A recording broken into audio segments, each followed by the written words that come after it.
Oo. In-invite ka ni Angelo? Oo. This is Sir Mike. Off-bike ka sila kasi. Okay. Hello po. Join us, bro. Mama. Give us some stock footage. Di pa. Our bike is our boss. Thank you for joining. Di pa.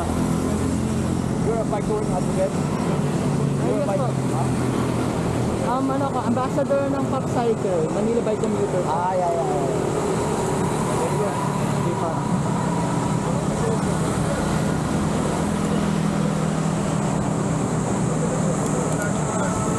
Ako, kasama ka ni Angelo. Ba you're part of Pop Cycle? Oo nga, in-invite niya ako kasi lang doon ako nagantay sa grandstand. Ayan, hindi kasi nag-update. Ang tagal ko naghantay doon, 5:30, nandun na ako. Alam mo na. Remember as I told you sa chat. Buti nakita ko, Yung mga tao. palabas na. Kundi, wala, nag-aantay ako doon kanina pa. Hindi, nag-message siya na nagbabike na daw. Sabi ko, asan? Kanina pa. Yung graphic na ng Pop Cycle. Hindi, tsaka yun yung tinuro ng Wisok. Ang tagal ko na nandun.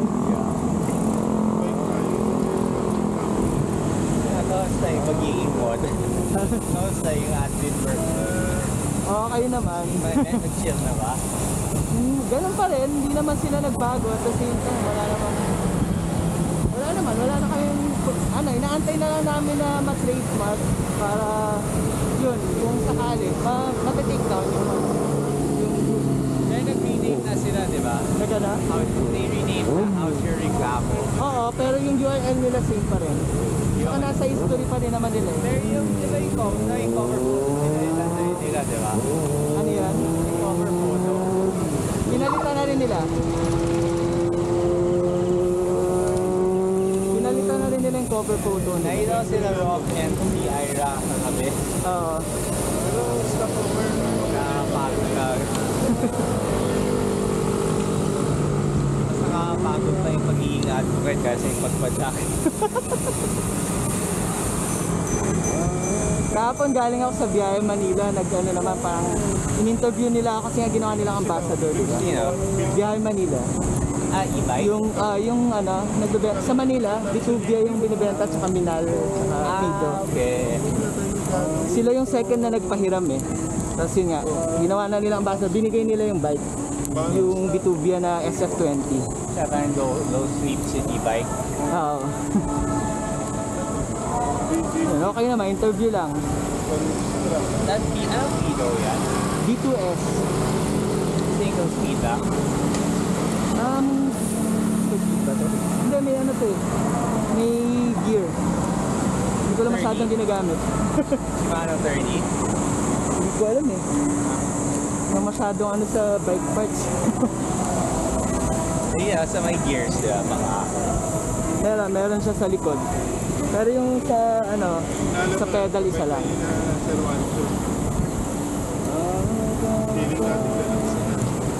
Hey, I suggest na you remain in touch with Sir Mike dahil dami niyang contacts.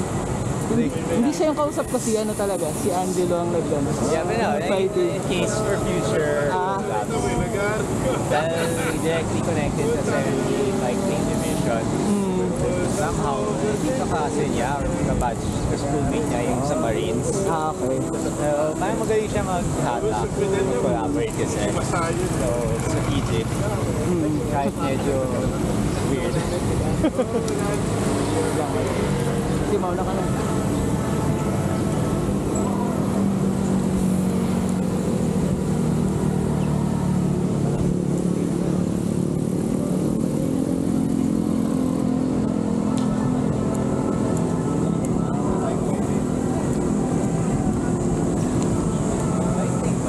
Hindi ko nga alam. Dito dumaan niya MMG. Vito represent. Kala ko sa grandstand pa rin, kanina pa ako nandun. Ha? Daming suot ah. Ano mo kanina? Oo. Ano na ako, 5:30 pa lang. Kasi na-expect ko 1.5 hours eh. So, wala pang 1 hour. Hindi, mga 45 minutes. Kasi 30 minutes nasa Ayala EDSA. Thank you, sobrang consistent yung content mo. Thank you so much. Ay, thank you rin.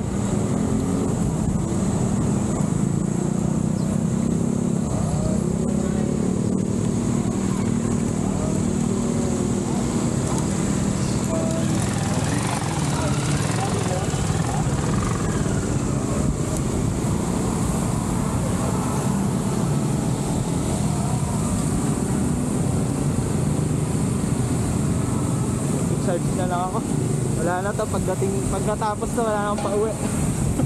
Saan ko ako eh? San Juan. Hanapin sa Wilson. Yes, Dati ako ang sa Wilson.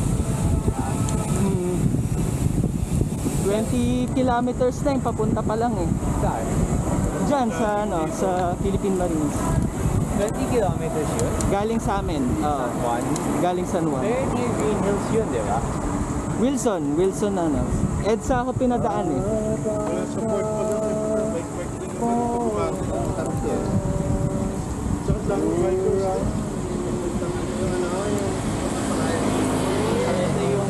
Ito yung bike ni Manila commuter dati. Gusto ko ba ng sticker niya? Yung one the star? Pwede naman. I'll give you later ang mga stock. Sige. Maganda yung advocacy yung sticker na yun. Parang for everyone who chooses to bike, that means one less car on the road. Yun naman yung palagi ko rin sinasabi dun sa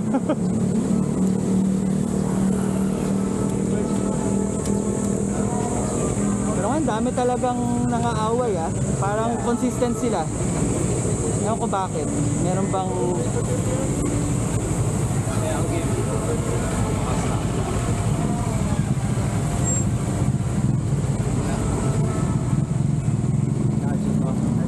Thank you.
Bago mag-alas 6 na alas 6 na lang.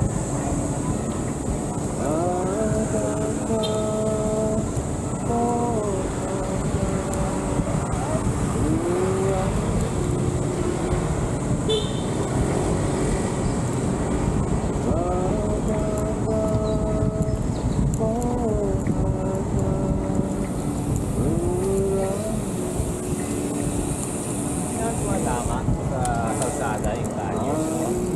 Hindi naman.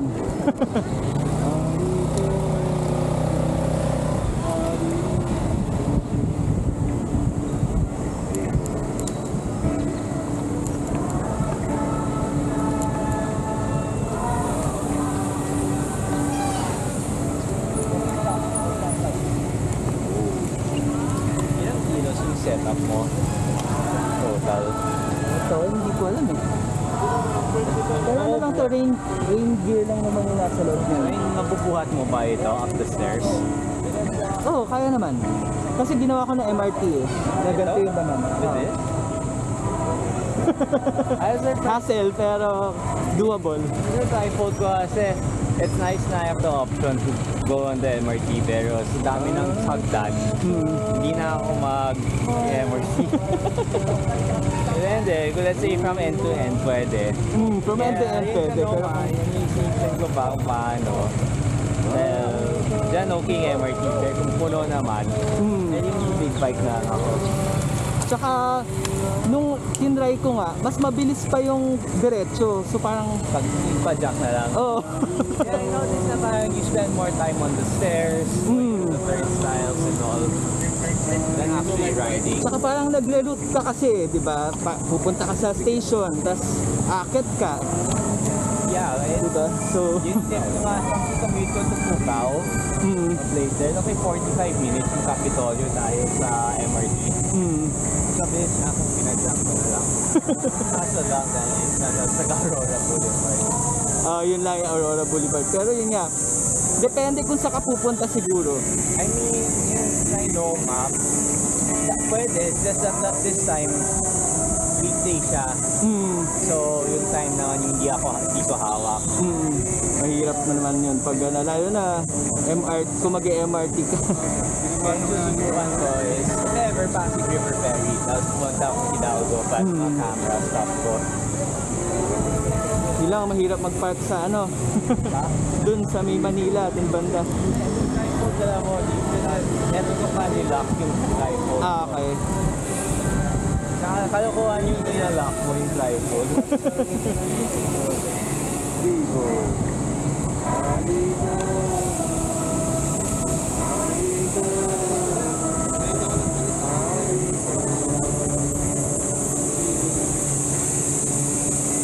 Never ako nagdala ng bike lock.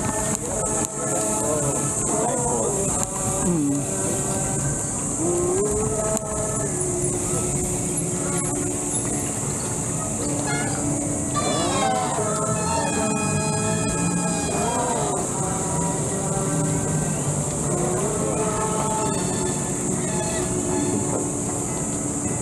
Ito yung okay pag split flat bars. Dahil mong ipatong lang. Ito? Hindi, yung mga gamit. Oo. Gaano katagal yung Battery po. pag hindi ka magpa-jack talaga? Pag hindi magpa-jack, hindi ko pa nasubukan eh. Pero yung mix ko, mga 40 kilometers. 40. Electric pa na yan? Okay, electric pa. Oo, kasi when I test out electric bikes, naman ako. Kaya ginagamit ko parang e-scooter. Ano, 30 to 40 na kaya. Sakto lang siya kung pang office commuter, ganun. Pero kung maraming trips, kaya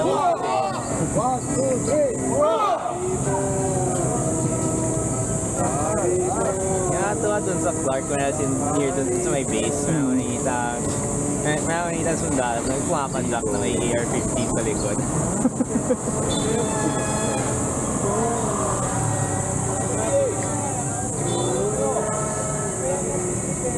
Minsan kasi may mga four wheels driver na inconsiderate. Opo.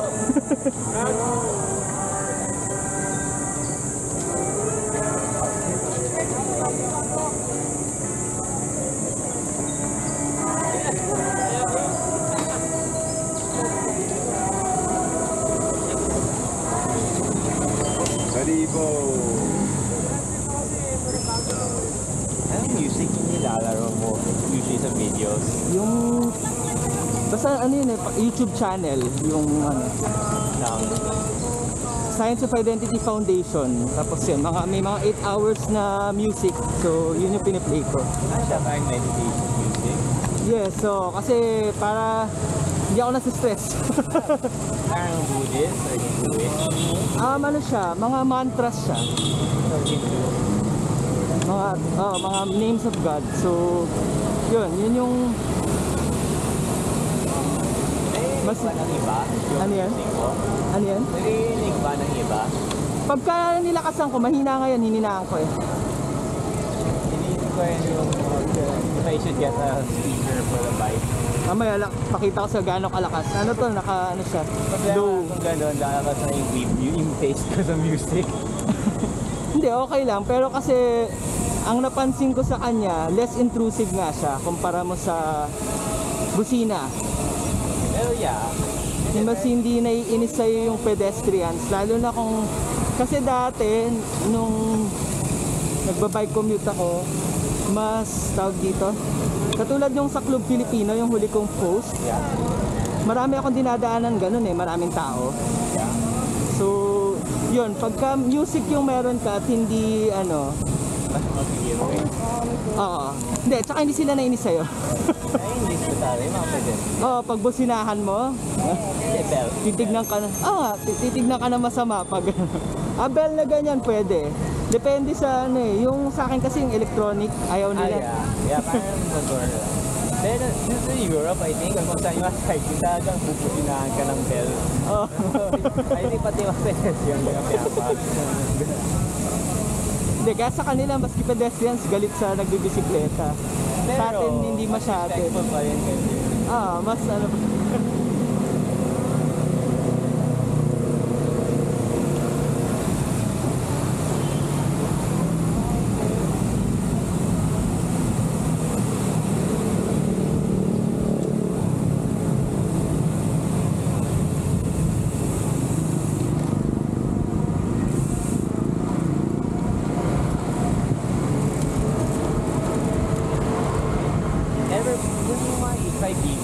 Never pa kayo nag-meet in person? yung alin? Yung mga taga-HIBB? Itong huli pa lang, online. Hindi rin in person. Ano lang, may chat group lang kami pero In person kayo, dahil Filipino siya. hindi kasi iba-ibang work, iba-ibang I don't know, I get the feeling mas malaki. I get the feeling na tanong lakas ng admin ni Vice or something. So we all know nothing to do.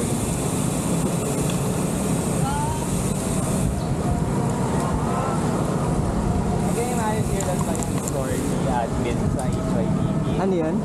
I can imagine siya kung ba sobrang sore or parang buttered pa rin sa HYBB. Ewan ko, kami hindi na namin pinapansin kasi hindi naman totoo eh. Pero na-imagine mo na siya, isang person lang yung nag-moderate, yung nagpo-post. Tapos yung nagpo-block ng mga ad hominems at yung sumasagot kay Lawrence Celestino. Mas marami pang admin yung fake group kaysa sa amin. Pero yung isang viral girl, yung isang admin lang.